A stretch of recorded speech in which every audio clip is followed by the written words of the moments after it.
राम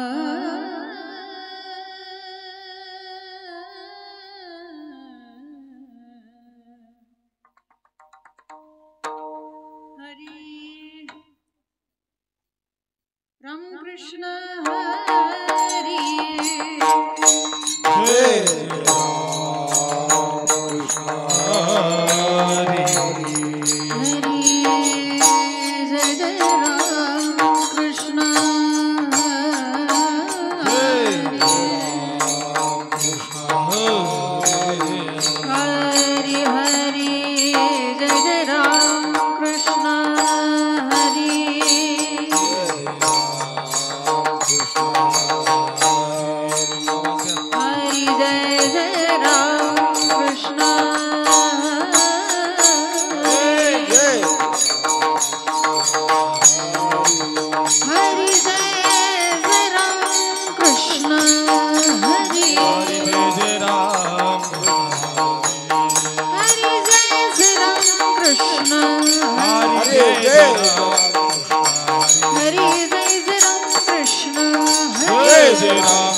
सुभटा मज दावाव्या सुभटा मज दावाव्या सुभटा मज दावाव्या सुभटा शुर आणि धीर शुर आणि धीर स्वामी काजी तू सादर स्वामी काजी तू सादर स्वामी काजे तो सादर स्वामी काजे तो सादर स्वामी काजे तो सादर काय भक्तीच्या द्यावा भक्तीच्या द्यावाटा भक्तीच्या द्यावा भक्तीच्या द्यावाटा मज दावाव्या सुभटा मज दावाव्या सुभटा मज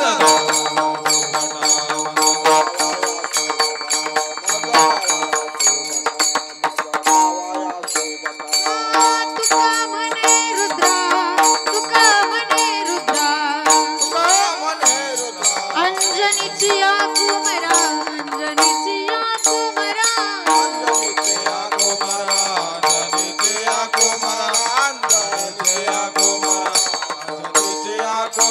काय भक्तीच्या द्यावा काय भक्तीच्या द्यावा मज दावाव्या सुभटा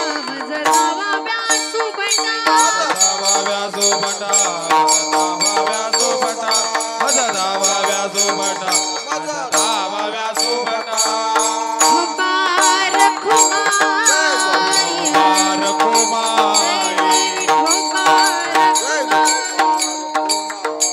ठोकार खुमाई ठोकार खुमाई ठोकार खुमाई ठोकार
विठ्ठल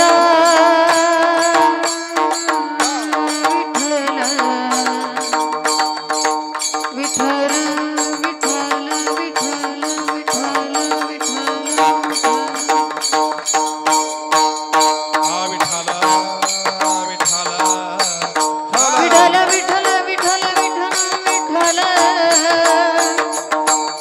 विठ्ठल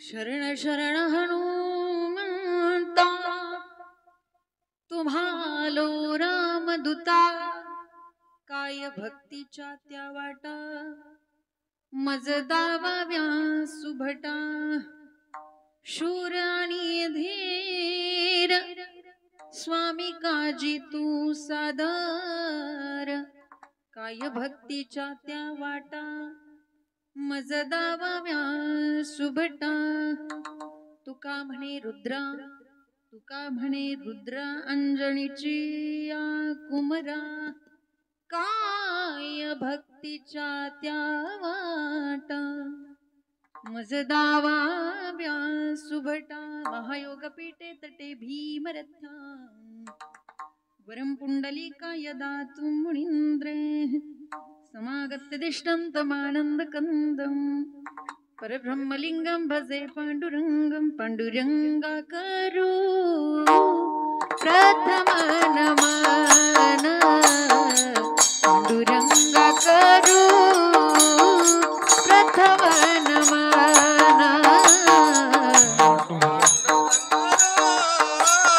प्रथम नमन पांडुरंग प्रथम नमन दुसरी चरण संताची दुसरी चरण संताची गरी गम ग गम ग गम ग सप मप गम प गम रे ग सरे नि स पनि रे स सरे रे ग गरी गम ग गम ग गम ग नि सा దని पध मप गम रे ग ग ग ग ग ग ग ग ग ग ग गरी गम ग गम ग गम ग दुसरे चरण संताची दुसरे चरण संताची त्यांच्या कृपादाने कथ जावे सारू त्यांच्या कृपादाने कथ जावे सारू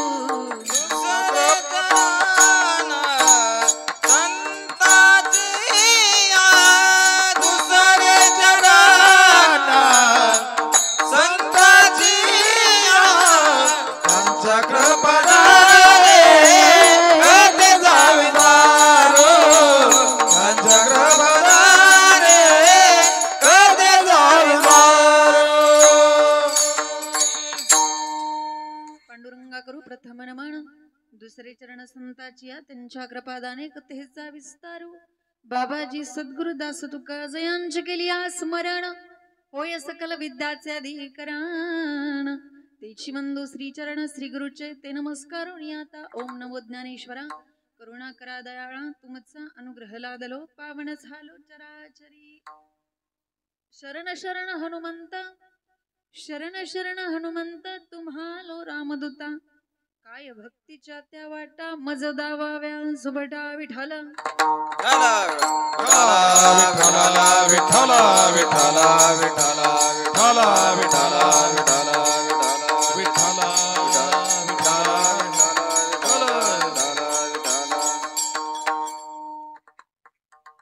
प्रस्तुत प्राप्त प्रसंगी प्राप्त स्थळी कीर्तन रूपी सेवेकरता घेतलेला अभंग देहूचे सुप्रसिद्ध साधू श्रीमंत श्री तुकोबाराय यांचा सर्वांचा उत्कृष्ट असा आणि 4 चरणाचा अभंग या ठिकाणी हनुमंतरायांची शरणागती वर्णन करणारा हा अभंग सेवेसाठी घेतला. अभंगावरती बोलण्यापूर्वी थोडासा परिहार देणं म्हणजे वक्त्याचं आद्य कर्तव्य आहे. खरं म्हणजे आपल्या गावामध्ये पहिल्यांदाच आपण हनुमान जयंती साजरी करत आहात. खूप कौतुकास्पद गोष्ट आहे आणि ज्यांच्यामुळे ज्यांच्या मनामध्ये ही भावना आली, हे विचार आले, या आपल्या वायशे वस्तीवरती असणारे जे सर्व तरुण मंडळी आहेत आणि आजची ही सेवा कैलासवासी सदाशिव तुकाराम यांच्या वायसे यांच्या स्मरणार्थ ज्यांनी सेवा मला दिली, रोहन कांतीलाल वायसे यांच्यातर्फे ही सेवा माझ्याकडे आली. खरं तर हा खूप चांगला विचार तुम्ही घेऊन आजचा हा उपक्रम, आजचं हे कीर्तन तुम्ही या ठिकाणी ठेवलं, मला आमंत्रित केलं, त्याबद्दल मी तुमचं कौतुक करते आणि तुमचं आभार मानते की एक पुढच्या पिढीसाठी तुम्ही खूप चांगल्या पद्धतीचा आदर्श ठेवलेला आहे. ही कौतुकाची गोष्ट आहे. ही जी इथून पुढची जी पिढी आहे त्यांना एक चांगल्या पद्धतीची वाट तुम्ही दाखवलेली आहे. आणि या अभंगामध्ये सुद्धा महाराज म्हणतात, काय भक्तीच्या त्या वाटा, नाही का, चांगल्या वाटा, चांगले मार्ग तुम्ही या ठिकाणी दाखवण्याचं काम केलेलं आहे. आणि या ठिकाणी आपण मला निमंत्रित केलं. आपल्या वैश्य वस्तीवरील छोटीशी वाडी आहे आणि या वाडीवरती तुम्ही हा उपक्रम ठेवायचा मला तुम्ही फोन केला आणि अ, गावडे दादा असतील त्यानंतर त्यांनी सांगितलं की आपली छोटीशी वस्ती आहे आणि हनुमंताचं छोटंसं मंदिर आहे. त्या ठिकाणी आपल्याला हनुमान जयंतीच्या निमित्ताने कीर्तनाचा कार्यक्रम घ्यायचा आहे. खरं पाहिलं तर मी हनुमान जयंतीचा कार्यक्रम पहिल्यांदाच करते. सहसा हनुमंत जयंतीचे कार्यक्रम म्हणजे ती विचारधारा असेल लोकांची, परंतु आपण एक चांगला विचार केला आणि आपली ही जी वाटचाल आहे ती चांगल्या विचारांनी सुरू होतीये. म्हणून हनुमंतरायांच्या चरणावरती प्रार्थना असेल की इथून पुढची जी वाटचाल आहे ती अजून अशीच चालत राहावी, याच्यामध्ये कुठलाही त्या ठिकाणी खंड पडू नये अशी हनुमंतरायांना आपण प्रार्थना करू आणि आपल्या या कार्यक्रमाला सुरुवात करू. विठाला विठ्ठल विठाला विठाला विठाला विठाला विठाला विठाला विठाला. लक्षात घ्या, या अभंगामधून जगद्गुरु तुकोबाराय हनुमंतरायांची शरणागती पत्करतायत. शरण जायचं म्हटलं की या ठिकाणी प्रश्न निर्माण होतो की शरण कुणाला गेलं पाहिजे. जीवाने जीवाला शरण गेलं पाहिजे का जीवाने देवाला शरण गेलं पाहिजे. कोणाला शरण गेलं पाहिजे. जीवाने जीवाला शरण गेलं पाहिजे का नाही, कारण जीव हा अपूर्ण आहे आणि अपूर्ण तत्व जीव असल्यामुळे अपूर्ण तत्वाने जर अपूर्ण तत्वाला शरण गेलं तर हाती काय लागतं, अपूर्ण तत्वच पडेल ना हाती. मी तर असं म्हणेल की एखाद्या अपूर्णाला शरण जाणं म्हणजे आपलं स्वतःच अपूर्णत्व सिद्ध करणं असं म्हणाय काय हरकत नाही. एक जणाने परिक्रमा केली नर्मदा नदीची, 1 महिनाभर परिक्रमा केल्यानंतर एक जण त्यांच्या जवळ गेले, म्हटले काय अनुभव आहे तुमचा. त्यांनी सांगितलं असा असा अनुभव आहे, पण एके दिवशी काय झालं, चालत असताना परिक्रमा करत असताना मी रस्ता चुकलो आणि रस्ता चुकल्यानंतर रात्र झाली, बरीच रात्र झाली. अशी भीती वाटत होती की कोणीतरी हिंस्र पशु येईल आणि मला खाऊन टाकेल की काय. रस्ताच सापडना. पूर्ण एक दिवस झालं. सकाळ झाली आणि सकाळ झाल्यानंतर एक जण मला भेटल्यानंतर त्यांना मी विचारलं की मी रस्ता चुकलोय, मला रस्ता सांगा.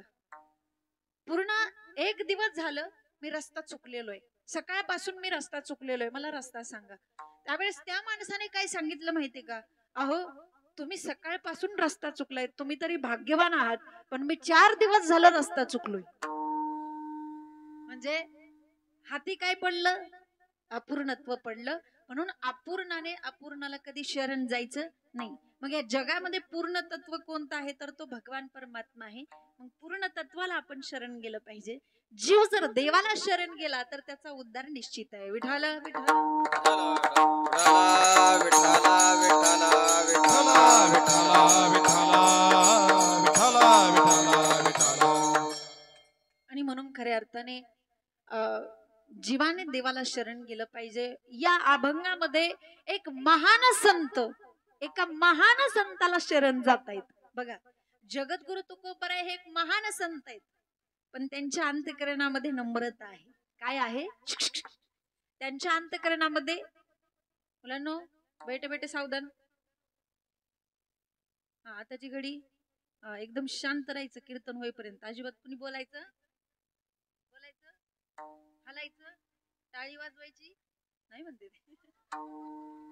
विठाला विठाला विठाला विठाला विठाला विठाला. आपला विषय काय चाललाय अशी लिंक तोडते. आपला विषय काय चालला तर जगद्गुरु तुकोबाराय एक महान संत आहेत आणि ते महान संताला शरण जात आहेत, म्हणजे हनुमंतरायांना शरण जात आहेत. हे जगद्गुरु तुकोबारायांच्या अंतःकरणातली नम्रता आहे. बघा, याला नम्रता म्हणतात.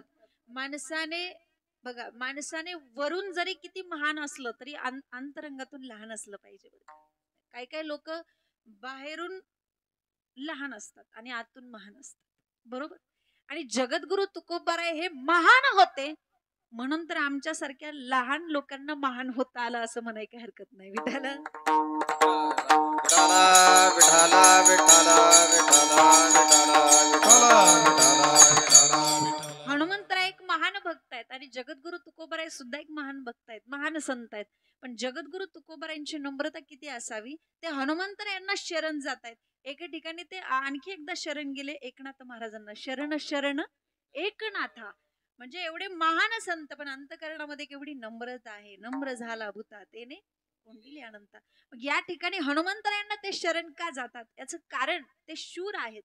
आणि या भक्तीच्या वाटा ज्या कोणी दाखवल्या असतील तर आपल्याला हनुमंतरायांनी दाखवलेल्या आहेत. जगातली सगळ्यात उत्तम भक्ती जर कोणी केली असेल तर ती हनुमंतरायांनी केली आहे, लक्षात घ्या. म्हणून ही दुनिया ज्यांच्यामुळे चाललेली आहे ना, दुनिया चले ना श्री राम के बिना, दुनिया ए दुनिया, ये दुनिया चले ना श्री राम के बिना, राम भी चलेगा हनुमान के बिना।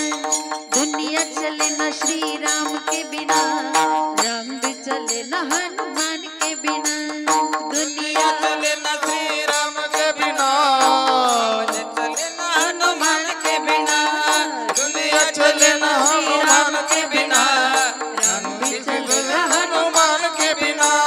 जब से रामायण पढ़ ली है एक बात मैंने समझ ली है, जब से रामायण पढ़ ली है एक बात मैंने समझ ली है। रावण मरेगा श्री राम के बिना, लंका जले न हनुमान के बिना। रावण मरेगा श्री राम के बिना, लंका जले न हनुमान के बिना। ये दुनिया दुनिया दुनिया चले न श्री राम के बिना, राम भी चले न हनुमान के बिना। जय श्री राम। दुनिया चले ना राम के बिना, राम चले ना हनुमान के बिना। दुनिया चले ना श्री राम के बिना, राम भी चले न हनुमान के बिना। दुनिया चले बोला बोला ना पवन राम सुत के बिना, हनुमान की। राम चले ना हनुमान के बिना। ही दुनिया रामाचा आदर्श देणारी दुनिया आहे, लक्षात घ्या. आजही आम्हाला रामाशिवाय पर्याय नाही आहे का? आजही आम्हाला रामाचाच विचार करावा लागेल, रामाच्या जवळ जाऊन बसावं लागेल. तुम्हाला एक सांगू, आजही रामाशिवाय आम्हाला पर्याय नाही, आणि रामाशिवाय जे पर्याय आहेत ते आमच्या काहीच कामाचे नाहीत. आणि रामाशिवाय जे पर्याय आहेत त्यांच्यात काय रामच नाही असं म्हणाय काय हरकत नाही. विठाला विठाला विठाला विठाला विठाला विठाला. आणि म्हणून श्रीराम प्रभूंची भक्ती ज्यांनी केली, जीवनामध्ये रामाची भक्ती केली पाहिजे. आणि कशा पद्धतीने केली पाहिजे हे जर पाहायचं असेल तर हनुमंतरायांकडे पाहिलं पाहिजे. लक्षात घ्या, श्रीराम प्रभू जर नसते तर जगाला नीतिमत्ता कळाली नसती. एक जण माझ्याकडे आले आणि मला म्हटले की ताई, निदान 1 वर्षाचे किती उपवास केले पाहिजेत, किती उपवास केले पाहिजेत 1 वर्षाचे, तुमचं काय मत आहे? सगळे मिळून किती उपवास केले पाहिजेत? मी त्यांना म्हटलं, तुम्हाला जेवणाचे उपवास जमतील का नाही मला माहित नाही, पण जीवनाचे तुम्ही 2 उपवास केले पाहिजेत. तुम्ही जीवनाचे 2 उपवास करा. कोणते 2 उपवास? साधने तरी ही दोन्ही, जरी कोणी साधेल परद्रव्य परनारी, याचा धरी विटाळ. विठाल विठाला विठाला विठाला विठाला. जीवनामध्ये हे 2 उपवास केले की बाकीचे उपवास करण्याची काहीही गरज नाही. रामप्रभूंनी आम्हाला नीतिमत्ता शिकवली. लक्षात घ्या, नीतिमत्ता शिकवली. नीतिमत्तेने जगलं पाहिजे. कसं जगलं पाहिजे? नैतिकतेने जगलं पाहिजे. अलीकडे एक मध्ये एक पोस्ट व्हायरल झाली होती की त्यात रावणाला गौरवण्यात आलं होतं. ती पोस्ट अशी होती की किमान माणसाने रावणासारखं तरी झालं पाहिजे. काय पोस्ट होती? किमान माणसाने रावणासारखं तरी बनलं पाहिजे. काय आदर्श आहे, काय आयडियल आहे, काय मोरल आहे? त्यांना मी विचारलं का बरं? ते म्हटले की रावणाने सीतेला 6 महिने डांबून ठेवलं, पण तिच्यावर अजिबात अत्याचार केला नाही, म्हणून माणसाने रावणासारखं बनलं पाहिजे. म्हटलं अरे वा. अरे म्हटलं, तुम्हाला काय माहित? याचं उत्तर तुम्ही वाल्मिकजींना विचारा रामायणामध्ये, ते तुम्हाला उत्तर देतील. रामायणामध्ये वाल्मिकजी म्हणतात याचं कारण काय? तर रावण आणि रावणाचा सावत्र भाऊ त्याचं कुबेर असं नाव आहे. काय नाव आहे? कुबेर. आणि त्याची सून पुंजिक स्थला तिचं नाव आहे. आणि त्या पुंजिक स्थलेवरती रावणाने बलात्कार केला. तेव्हा ती पुंजिक स्थला मदत मागण्याच्या दृष्टिकोनातून ब्रह्मदेवाकडे आली.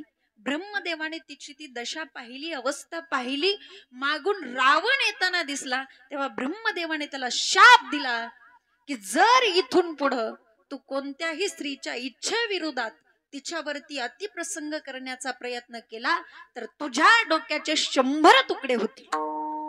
हे अर्धवट व्हॉट्सअप वाल्यांना कसं सांगायचं? लक्षात घ्या. याचं कारण काय? तो या ठिकाणी तुम्हाला नीतिमत्तेने वागताना दिसतो, तो या भूमिकेवरती तुम्हाला दिसतो, सतीबद्दल तो तुम्हाला असा विचार करताना दिसतो.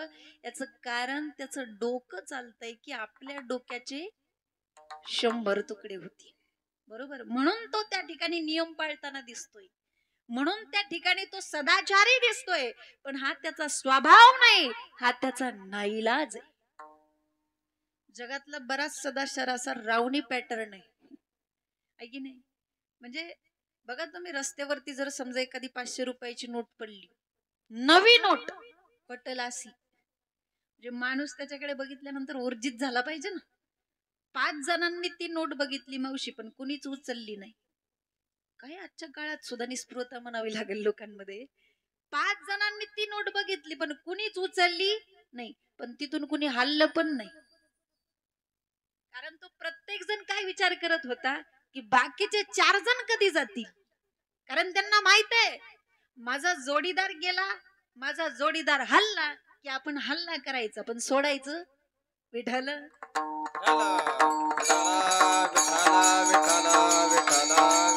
जे आपली जी पापरहित राहण्याची वृत्ती आहे ती कुठेतरी नाईलाज म्हणून मला वाटतं.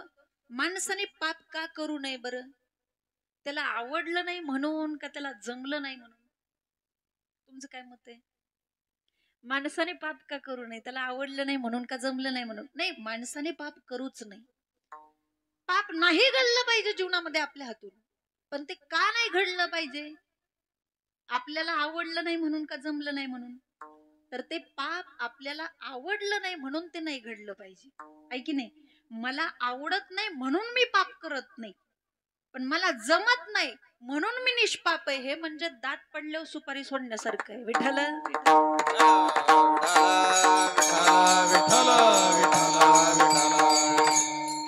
म्हणून नीतिमत्ता रामप्रभूंनी शिकवली.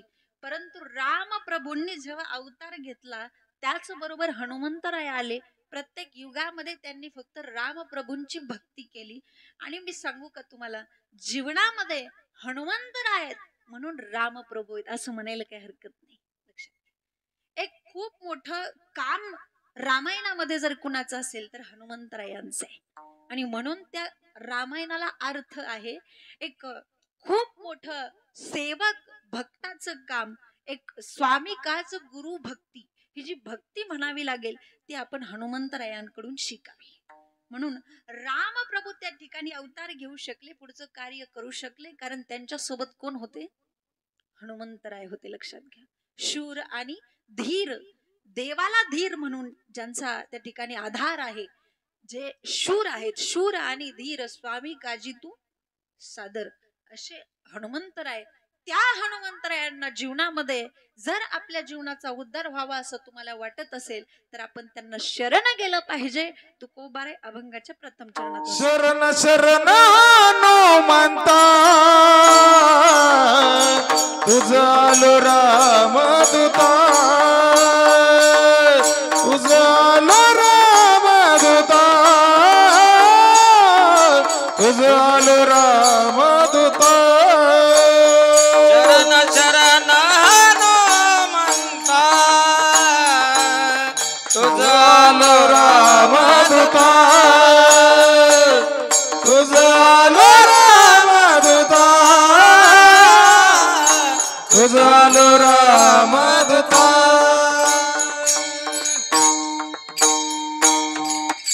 त्या हनुमंतरायांना आपण शरण गेलं पाहिजे, कारण ते रामदूत आहेत, रामाचे दूत आहेत. ज्या वेळेस लंका दहन करून रामाचा शिष्टाचार करून त्या ठिकाणी रामापर्यंत वार्ता पोहोचवली की सीता माता कुठं आहेत, म्हणजे ते रामदूत आहेत, रामाची वार्ता पोहोचवणारे ते रामदूत आहेत म्हणून त्या हनुमंतरायांना शरण शरण हनुमंता तुम्हा आलो रामदूता, म्हणून आपण सुद्धा शरण गेलं पाहिजे, आपण सुद्धा त्यांना नमन केलं पाहिजे.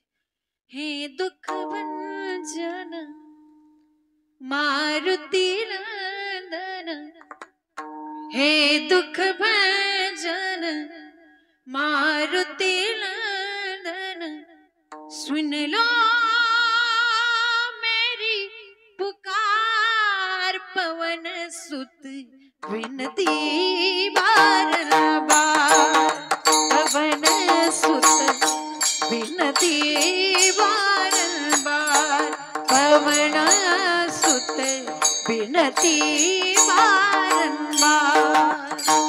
हे दुःख भंजन मारुती नंदन, हे दुःख भंजन मारुती नंदन, सुन मेरी पुकार पवन सुत विनती वारंवार, पवन सुत गिनती वारंवार.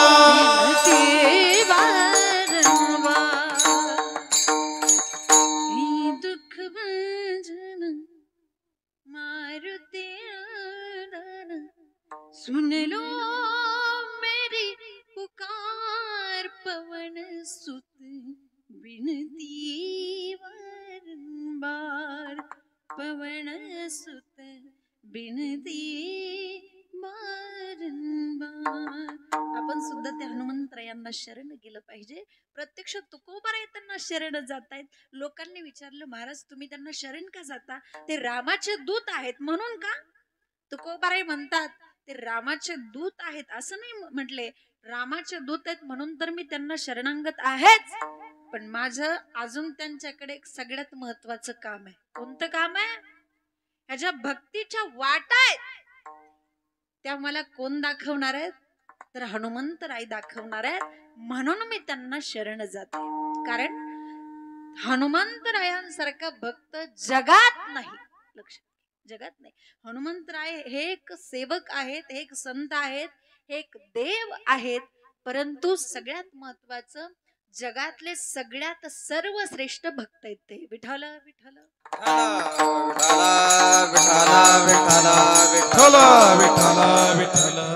आणि म्हणून मी त्यांना शरण जातोय. परमार्थाची वाटचाल करत असताना किंवा भक्तिशास्त्राची वाटचाल करत असताना माणसाने कुणाचा तरी आदर्श घेतला पाहिजे, कुणाला तरी विचारलं पाहिजे, कोणी ना कोणीतरी आदर्श आपण आपल्या जीवनामध्ये घेतला पाहिजे.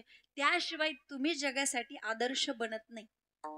तुम्ही ज्या क्षेत्रामध्ये काम करता त्या क्षेत्रामध्ये जे काही कुठलं आदर्श व्यक्तिमत्व असेल त्यांचा आदर्श तुम्ही तुमच्या जीवनामध्ये घेतला पाहिजे, तरच तुम्ही या जगामध्ये एक आदर्श व्यक्ती व्हाल. विठ्ठल विठ्ठल.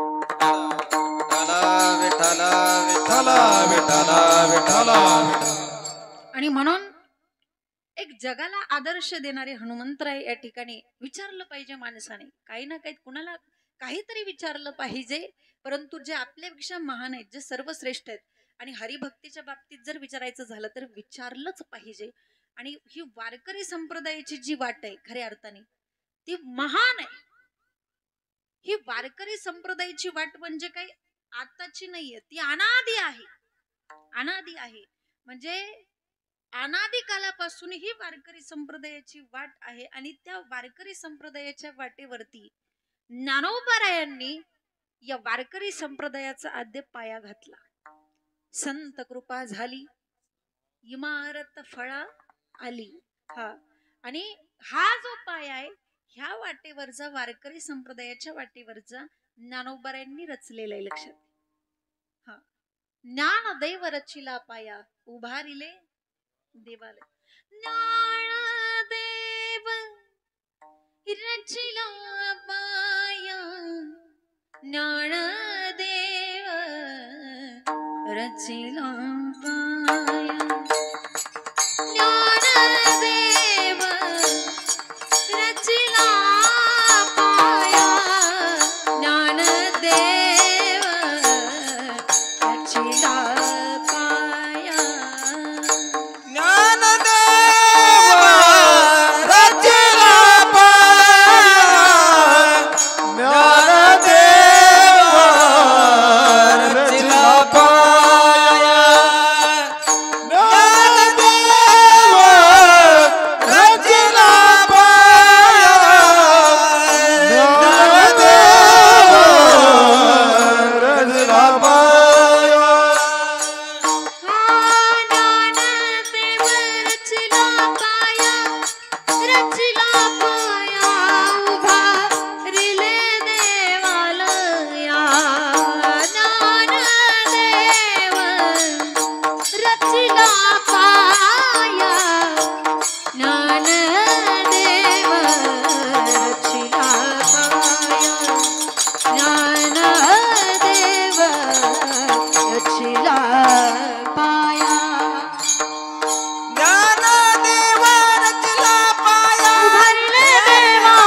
म्हणून या ठिकाणी महान संतांनी आपल्याला वाट दाखवलेली आहे, त्या वाटेवरूनच आपण गेलं पाहिजे.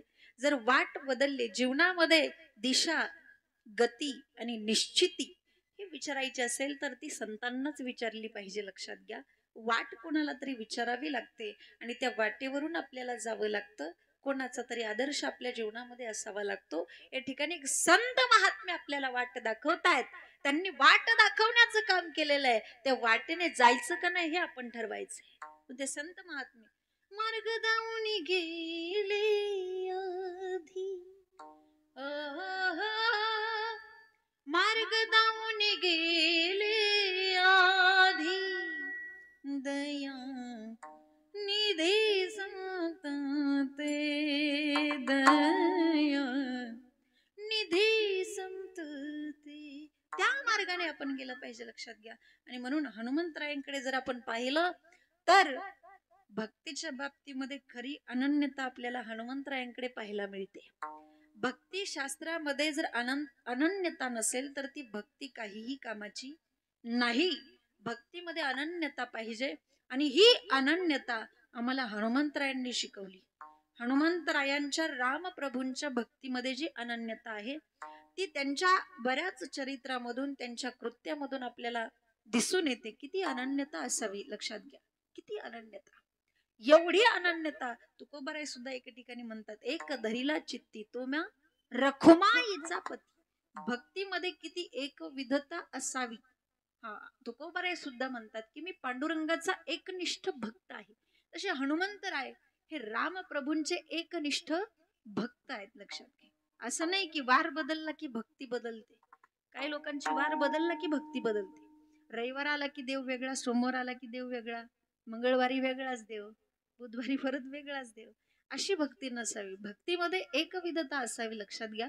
आणि एकविधता जर आपल्याला शिकायची असेल तर ती हनुमंतराय आपल्याला शिकवतात. किती एकविधता असावी.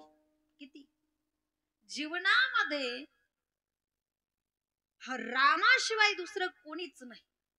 त्या भगवंताने सुद्धा भगवान श्रीकृष्णाचं रूप घेऊन त्या ठिकाणी हनुमंतरायांना दर्शन दिलं.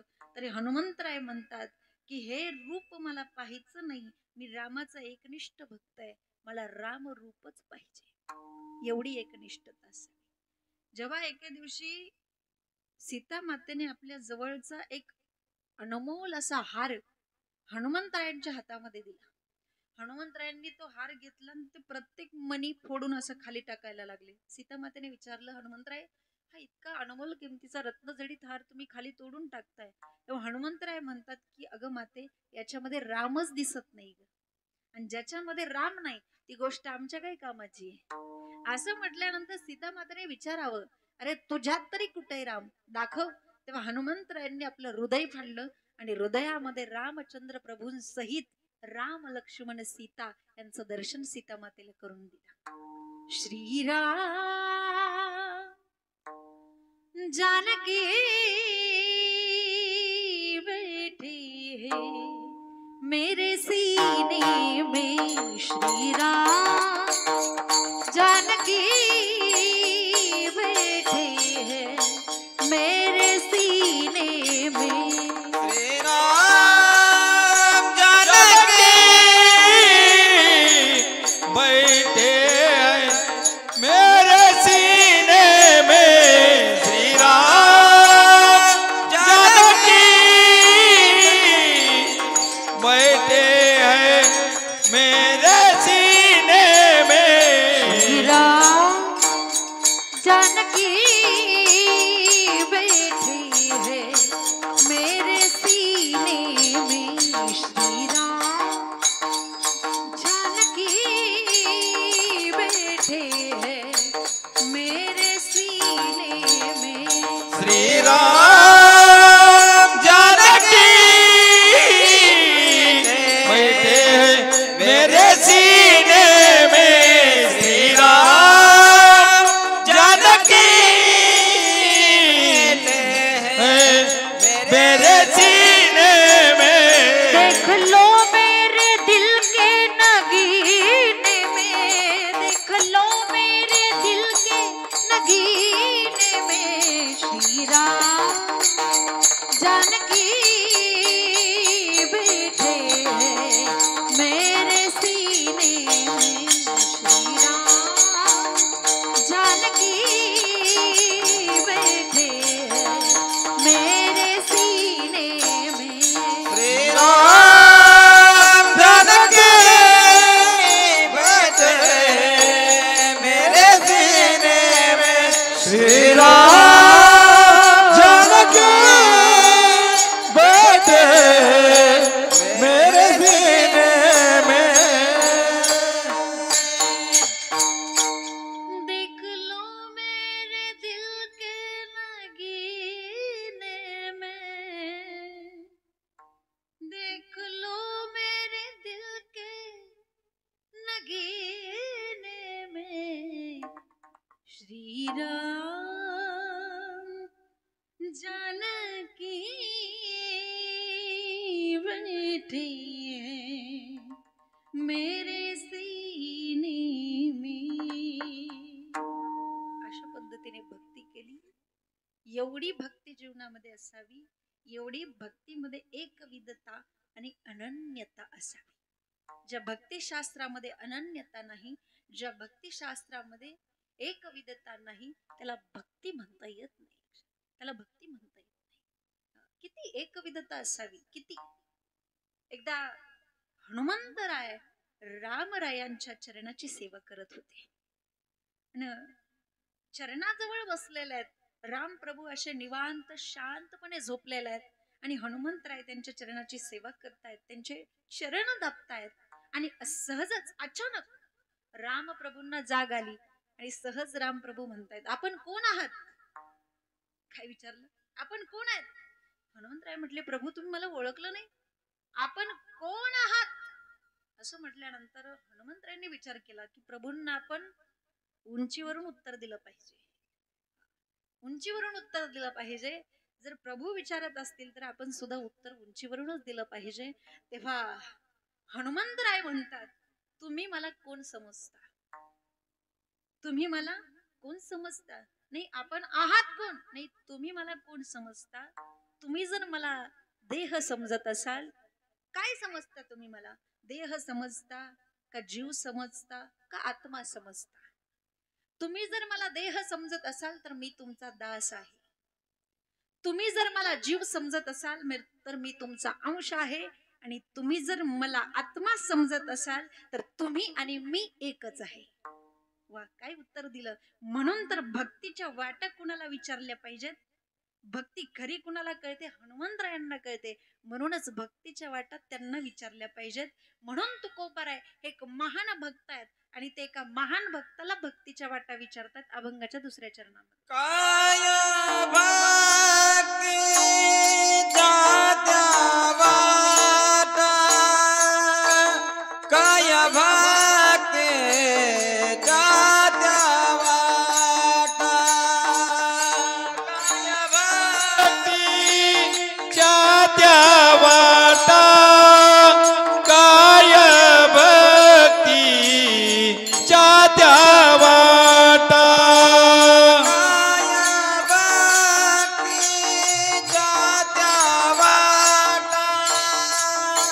काय भक्ती जात्या वाटा काय भक्ती जात्या वाटा काय भक्ती जात्या वाटा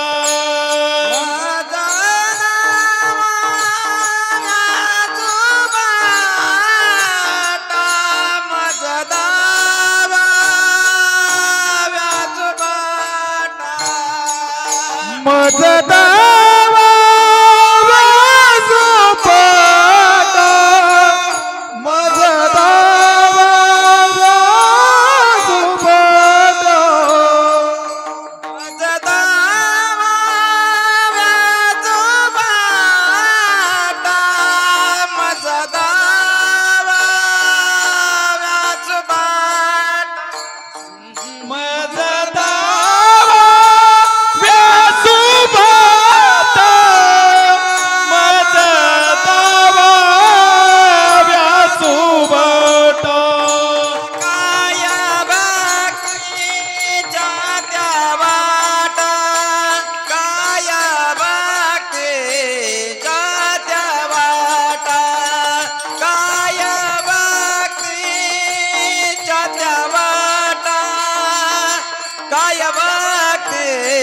त्या वाटा काय भक्तीच्या त्या वाटा काय भक्तीच्या त्या वाटा काय भक्तीच्या त्या वाटा काय भक्तीच्या त्या वाटा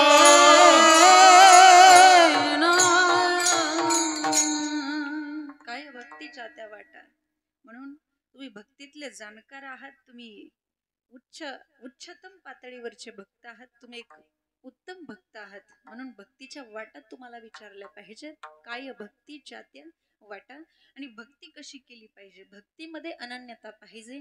भक्तीमध्ये एकविधता पाहिजे. आणि भक्तीचं दुसरं अंग असं आहे की ती भक्ती देवाला आवडेल अशी पाहिजे. तुमच्या स्वामीला आवडेल तसं वागणं ही खरी भक्ती आहे बरं का.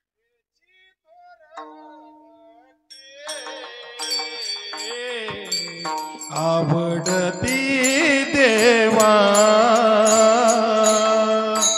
हेची तोरा भक्ते आवडती देवा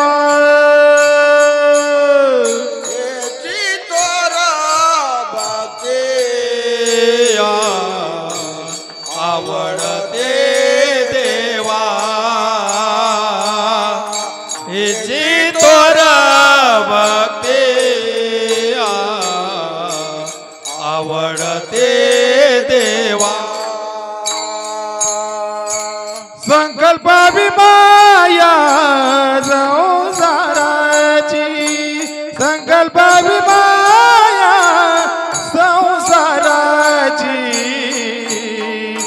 देवीले आनंदे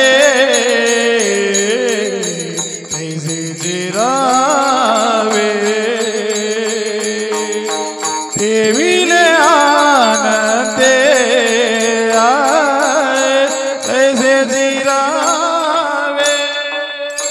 संकल्पावी माया संसाराची संकल्प विमाया संसाराची देवीले आनंदे तैसे जिरावे देवीले आनंदे तैसे जिरावे.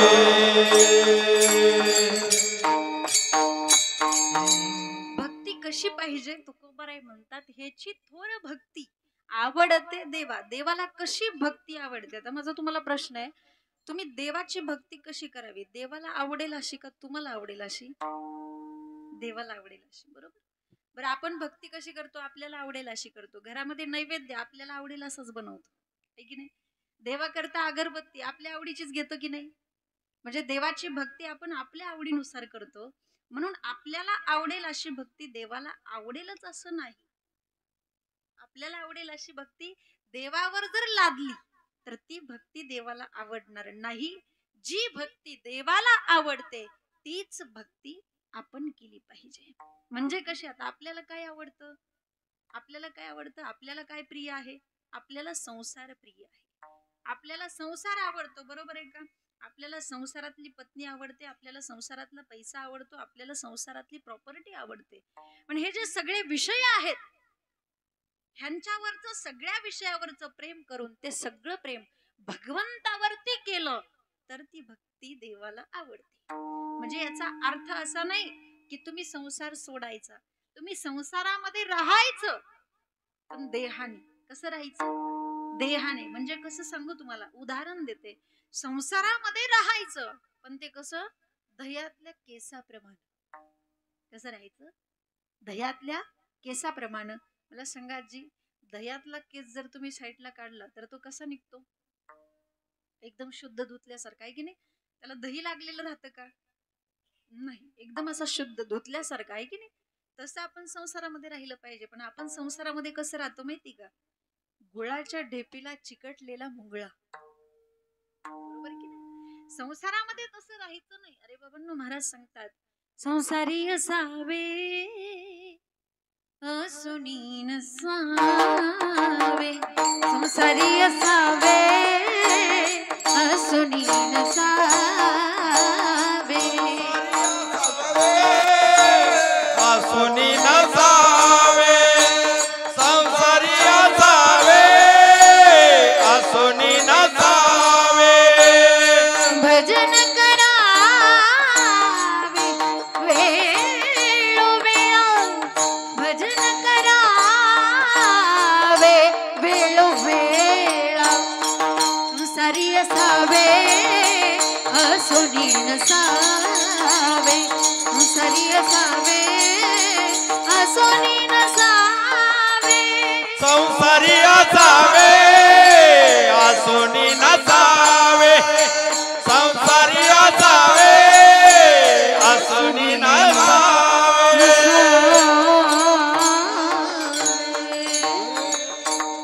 संसारामध्ये अशा पद्धतीने राहिलं पाहिजे. जर संसार तुम्ही तुमच्या आवडीने केला, संसारात जर तुम्ही गुंतला तर तुम्हाला देव कधीच प्राप्त होणार नाही. गुंतायचं देहाने पण मनाने नाही. म्हणजे देवाला आवडेल अशी भक्ती आपण आपल्या जीवनामध्ये केली पाहिजे. जे देवाला आवडते तेच देवाला दिलं पाहिजे ना. अगदी 1 मिनिटामध्ये तुम्हाला दृष्टांत सांगते. एक सावकार असतो आणि तो सावकार त्याला संतती नसते. बरंच वय झालं, अगदी उतार वय म्हणजे मध्यकालात 40-45 वयामध्ये त्याला संतती झाली. मुलगा 1 वर्षाचा झाल्यानंतर अचानक त्यांची प्रकृती ढासळली, प्रकृती बिघडली. दवाखान्यामध्ये गेले, चांगल्या चांगल्या दवाखान्यामध्ये तपासण्या केल्या आणि मग तपासणी केल्यानंतर अंती रिपोर्ट असा आला की तुम्हाला कॅन्सर झालेला आहे. कॅन्सर झालेला आहे म्हटल्यावर तो अस्वस्थ झाला आणि अस्वस्थ त्याने घरी आल्यानंतर त्याने आपल्या जिवलग मित्राला बोलवलं आणि मित्राला सांगितलं, हे बघ मला कॅन्सर झालेला आहे, माझा मुलगा अगदी 1 वर्षाचा आहे, त्यामुळं मी सगळी प्रॉपर्टी तुझ्याकडे देतोय, ती तू सांभाळायची, कारण मुलगा आताशी 1 वर्षाचा आहे, त्याला हे सगळं सांभाळणं होणार नाही. तर तुझ्यावरती माझा विश्वास आहे आणि माझी इच्छा अशी आहे की तू ही सगळी प्रॉपर्टी सांभाळावी. मित्र मान्य करतो, पण तो म्हणतो की अरे पण मला चांगल्या पगाराची नोकरी आहे, मला हे सांभाळता कसं येणार. तेव्हा त्यांनी सांगितलं, तुला जेवढा पगार मिळतो त्याच्या दुप्पट पगार मी तुला देतो, परंतु हे सगळं तुला सांभाळायचंय. बघा, माणसाचं जर आयुष्य जर तेवढं असेल ना तर त्याच्या पुढे काही चालत नाही. डॉक्टरना ज्यावेळेस त्याने सांगितलं, डॉक्टर साहेब कसल्या परिस्थितीत मला वाचवा, कॅन्सर झालेला आहे, आपलं जेवढं वजन आहे तेवढ्या वजना इतकं पैसे मी तुम्हाला देतो, पण तुम्ही मला वाचवा. डॉक्टर म्हटले, वजन करून जर माणूस वाचवता आला असता तर महाराष्ट्रामध्ये ज्ञानेश्वरीची पारायण आणि अखंड हरिनाम सप्ताह झालाच नसता ना. लक्षात घ्या. मित्राने सांगितलं, ठीक आहे, मान्य केलं, नाही प्रॉपर्टी सांभाळतायत, लहान मुलगा आहे, ठीक आहे, पगाराच्या डबल पगार देतो, पण ही सगळी प्रॉपर्टी तुला सांभाळावी लागेल. आणि तसं जर माझा मुलगा 20 वर्षाचा झाला तर त्याच्या ताब्यामध्ये ही सगळी प्रॉपर्टी तुला द्यायची आहे असं सांगितलं. तेव्हा तो म्हणतो, जर तुमचा मुलगा मोठा झाल्यानंतर त्याने माझ्या हातून प्रॉपर्टी हिरावून घेतली तर काय करायचं. तेव्हा त्यांनी सांगितलं, हे बघ मित्रा, त्याची काही काळजी करू नको, ज्यावेळेस मुलगा 20 वर्षाचा होईल त्यावेळेस तुला जी प्रॉपर्टी आवडेल ती तुझ्याकडे ठेव आणि काही प्रॉपर्टी मुलाला दे. आणि मग त्याला बरं वाटलं, खुश झाला. आणि तसं मृत्यूपत्रही त्याने मृत्यूपत्रामध्ये असं लिहिलं की मी माझी प्रॉपर्टी मित्राच्या ताब्यामध्ये देतोय. मुलगा 20 वर्षाचा झाल्यानंतर त्याला जी प्रॉपर्टी, माझ्या मित्राला जी प्रॉपर्टी आवडेल ती प्रॉपर्टी माझ्या मुलाला तो देईल आणि काही प्रॉपर्टी त्याच्याकडे ठेवी, असं मृत्यूपत्र त्याने लिहून ठेवलं. आणि मग सावकार मेल्यानंतर मुलगा 20 वर्षाचा झाला आणि तो मित्राकडे, काकाकडे आला. म्हटलं, काका माझी प्रॉपर्टी माझ्या ताब्यामध्ये द्या. तेव्हा काकांनी सांगितलं, ठीक आहे, ती प्रॉपर्टी तुला परत करतो, परंतु मृत्यूपत्रामध्ये काय लिहिलेलं आहे, जे तुला आवडेल ते त्याला दे आणि काही त्याला दे नाही, जे तुला आवडेल ते मला ठेवायचं आणि बाकीचं तुला द्यायचं, असं मृत्यूपत्रामध्ये लिहिलेलं आहे. तेव्हा तुला जे आवडेल ते मी देणार आहे. मग काय द्यावं. 500 एकर जमीन होती, त्यातली 495 एकर जमीन त्याच्याकडे ठेवली, बाकीची 5 एकर जमीन मुलाला दिली. 10 कोटीच्या एफड्या होत्या, त्यातल्या 9,95,00,000 त्याच्याकडे ठेवल्या आणि 5 लाखाची त्याच्याकडे दिली. शहरातली जी चांगली चांगली घरं होती, मोठमोठ्या गाड्या होत्या, त्या त्याच्याकडे ठेवल्या आणि त्या मुलाला खेड्यातली घरं दिली.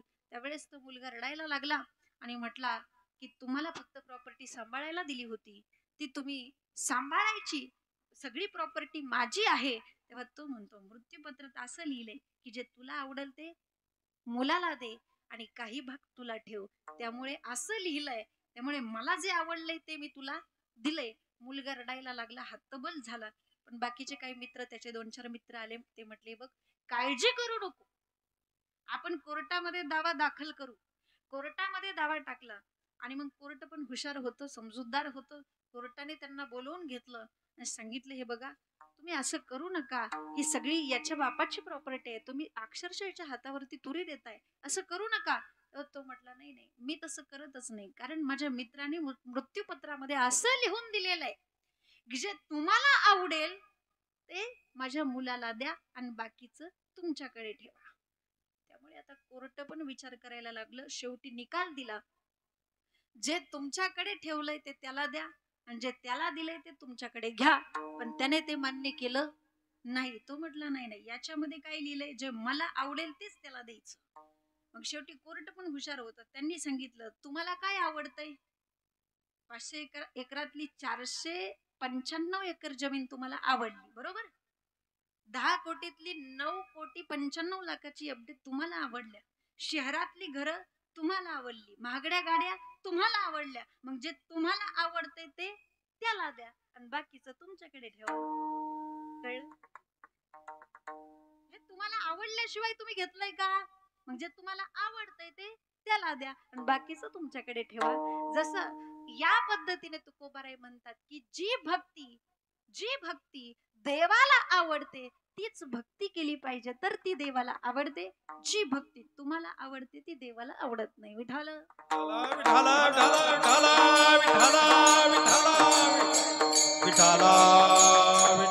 ह्याची थोर भक्ती आवडते देवा. आणि भक्तीच्या भावनेतनं जर विचार करायचं म्हटलं तर आणखी एक दुसरी बाजू अशी आहे, भक्ती कशी असावी. भक्तीमध्ये 3 गोष्टी नसाव्यात. पहिली गोष्ट दंभ, दुसरी गोष्ट अवडंबर आणि तिसरी गोष्ट म्हणजे अनियमितता. हनुमंतरायांची जी भक्ती होती ना त्याच्यामध्ये कोणत्याही प्रकारचा दंभ नव्हता. हनुमंतरायांच्या भक्तीमध्ये अवडंबर नव्हता. हनुमंतरायांच्या भक्तीमध्ये नियमितपणा होता, कोणताही खंड नव्हता. प्रत्येक युगामध्ये प्रत्येक कालामध्ये त्यांनी श्रीराम प्रभूंची भक्ती केलेली आहे. काय अनन्यता म्हणावी लागेल. स्वामीला आवडेल अशी भक्ती. बघा एक प्रसंग सांगेल तुम्हाला. सीता माता कुंकू लावत होत्या, भांगामध्ये सिंदूर भरत होत्या. हनुमंतरायांनी ते पाहिलं आणि हनुमंतरायांनी विचारलं माते तुम्ही हे कुंकू कशासाठी लावता, भांग कशासाठी भरता. तेव्हा सीता मातेने सांगितलं की सिंदूर भरल्यानंतर श्रीराम प्रभू खुश होतात. काय होतात? खुश होतात. एवढं ऐकलं हनुमंतरायांनी विचार केला, जर कुंकू कपाळाला लावल्यानंतर सीता मातेने रामप्रभू खुश होत असतील तर मग मी तर अख्ख्या अंगाला सिंदूर फासून घेतो. म्हणून हनुमंतरायांनी संपूर्ण अंगाला सिंदूर लावून घेतला. म्हणजे स्वामीला आवडेल अशी भक्ती कोणी केलेली आहे तर हनुमंतरायांनी केलेली आहे. म्हणून त्या भक्तीच्या वाटा फक्त हनुमंतरायांना माहित आहेत. म्हणून तुकोबाराय त्यांना विचारतात की या भक्तीच्या वाटा तुम्ही आम्हाला दाखवा. जर विचार केला तर तुमचं कर्तृत्व भक्तीच्या बाबतीमध्ये उच्चतम आहे, पण तुमच्या जीवनाचं जर अवलोकन केलं तर तुमची शूरता आणि तुमची धीरता ही जीवनाला आधार आणि आदर्श देणारी आहे. अभंगाच्या 3ऱ्या चरणात